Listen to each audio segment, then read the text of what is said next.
Hello दोस्तों, dictation start हो गई 3 सेकंड बाद।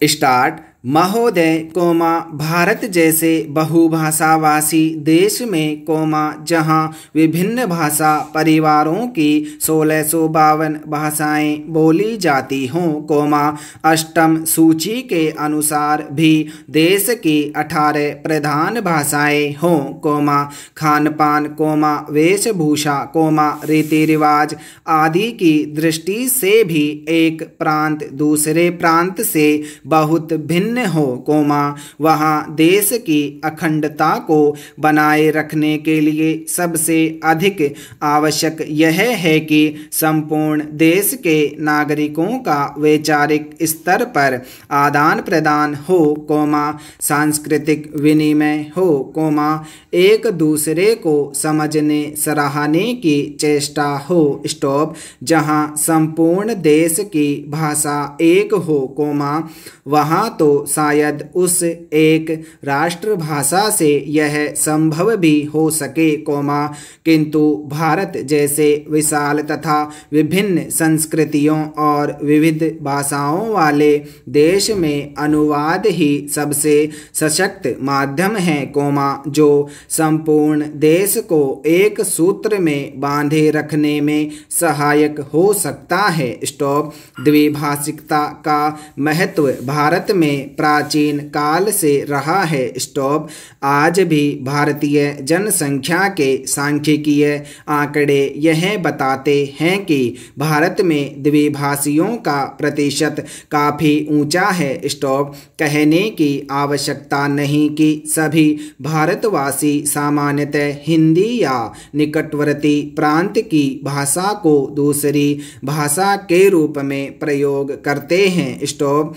हिंदी भाषियों के मध्य हिंदी का प्रचार, शिक्षा, व्यवसाय, जनसंचार, फिल्म आदि कई कारणों से हुआ, स्टॉप।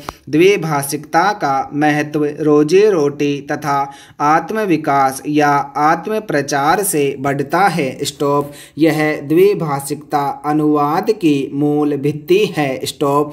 एक व्यक्ति अपने भावों व विचारों को दूसरे तक पहुंचा सके तथा दूसरे की बात स्वयं समझ सके, इसीलिए वह 2 या अधिक भाषाएं सीखता है, स्टॉप। यह व्यावहारिक सत्य है कि जो व्यक्ति जितनी अधिक भाषाएं जानता है, वह उतना ही बहुज्ञ है, क्योंकि भाषा के सहारे उसका परिचय क्षेत्र तो बढ़ता ही है, वह विभिन्न भाषिक संस्कृतियों से भी परिचित होता है, स्टॉप। पैरा। देश चाहे भौगोलिक दृष्टि से छोटा हो या बड़ा, शक्तिशाली हो या निर्बल, धनी हो या निर्धन, संश्लिष्ट अंतर्राष्ट्रीय राजनीतिक स्थिति को समझने के लिए, दूसरे देशों की साहित्यिक, दार्शनिक, वैज्ञानिक स्थिति को समझने तथा उनसे लाभ उठाने के लिए उसे अनुवाद का सहारा लेना पड़ता है, स्टॉप।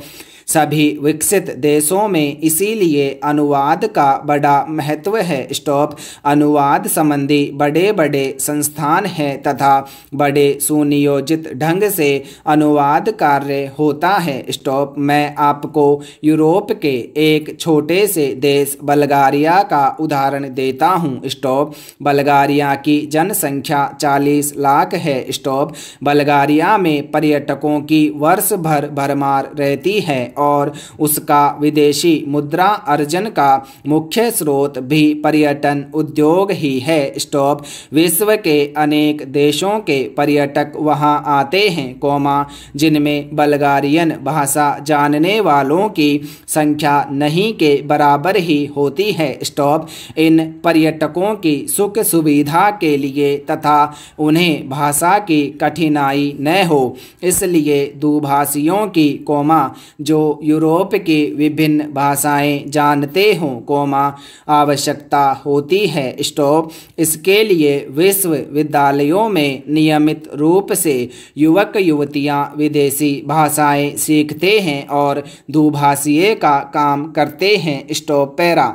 महोदय सरकार की ओर से इन भाषा संस्थानों को विशेष संरक्षण तथा सुविधाएं प्राप्त हैं। स्टॉप। यह द्विभाषी केवल पर्यटन से जुड़े हुए हो, ऐसा नहीं है। स्टॉप। दूसरी भाषा सीखकर ये अनुवाद कार्य करते हैं, प्रकाशन संस्थानों में, जनसंचार माध्यमों में तथा विज्ञान निकायों में प्रतिष्ठित अनुवादक के रूप में जाने जाते हैं। स्टॉप। ये सृजनात्मक ललित साहित्य का अनुवाद करते हैं, विदेशी समाचारों का अपनी भाषा में तथा बल्गारिया के समाचारों का विदेशी भाषाओं में अनुवाद करते हैं। स्टॉप। ये अनुवादक अपनी अपनी भाषा के विशेषज्ञ माने जाते हैं। स्टॉप। यदि आप कभी बल्गारिया जाएं तो आप देखेंगे कि आप चाहे इनकी भाषा न जानते हो, किंतु आपकी भाषा जानने वाले आपको जरूर मिलेंगे। स्टॉप। अभी कुछ महीने पहले की ही तो बात है, जब भारत के राष्ट्रपति डॉक्टर शंकर दयाल शर्मा बल्गारिया गए। स्टॉप। वहाँ बल्गारिया वासियों ने हिंदी में उनका स्वागत किया और भारत संबंधी प्रश्न भी उन्होंने राष्ट्रपति जी से हिंदी में ही किए। स्टॉप। भारतीय प्रतिनिधि मंडल के लिए यह सुखद आश्चर्य था। स्टॉप। वस्तुतः अनुवाद या भाषांतरण उनके लिए व्यावसायिक अनिवार्यता है। स्टॉप। यूरोप के अन्य देशों में भी यही स्थिति है, जहां विश्व में प्रकाशित किसी भी भाषा का महत्वपूर्ण शोध निबंध, या कोई विदेशी चर्चित साहित्यिक कृति उस देश की भाषा में तत्काल अनुदित हो जाती है। स्टॉपेरा। इतिहास साक्षी है कि ईसाई धर्म के प्रचार में अनुवाद की भूमिका कितनी महत्वपूर्ण रही है। स्टॉप। ईसाई धर्म के विश्वव्यापी प्रचार के लिए बाइबिल के अनुवाद की व्यापक योजना बनाई गई। स्टॉप। अनुवाद ने ही बाइबिल को भारत के गांव-गांव, यहाँ तक कि आदिवासी क्षेत्रों तक पहुँचा दिया। स्टॉप। बाइबिल के बाद सबसे अधिक भाषाओं में और एक ही भाषा में कई बार भगवत गीता का अनुवाद हुआ। स्टॉप। भारतीय दर्शन और प्रतिभा को समझने की लालसा ने विदेशियों को प्रेरित किया कि वे गीता का अनुवाद अपनी भाषा में करें। स्टॉप। आज विश्व की सभी प्रमुख भाषाओं में गीता का अनुवाद आपको मिलेगा। स्टॉप। अवधी भाषा में लिखित रामचरितमानस भी देश और विदेश की अनेक भाषाओं में अनुदित होकर विश्व साहित्य का अनुपम ग्रंथ बन गया है। स्टॉप। वस्तुतः अनुवाद ही वह माध्यम है, जो देशीय रचना को भौगोलिक सीमा से मुक्त कर विश्व मंच पर प्रतिष्ठित करता है। स्टॉप। गीतांजलि की ख्याति का एक प्रमुख कारण उसका विदेशी भाषाओं में अनुदित होना भी है। स्टॉप। अनुवाद दो भाषाओं के मध्य सेतु का काम करता है और दो संस्कृतियों को निकट लाता है। स्टॉप। अनुवाद की नींव है दो भाषाओं का ज्ञान और उन भाषाओं पर व्याकरण और शैली की दृष्टि से ऐसा पूर्ण अधिकार की अनुवादक एक भाषा भाव व विचार राशि को दूसरी भाषा में पूर्णतः इस प्रकार रूपांतरित करें कि पाठक मूल रचना की संवेदना से भी परिचित हो सके तथा अनुवाद पढ़कर उसे मूल का सा आनंद भी मिल सके। स्टॉप। यही लक्ष्य अनुवादक के लिए समस्या उत्पन्न करता है और इसी में उसके कौशल की पहचान भी होती है। स्टॉप।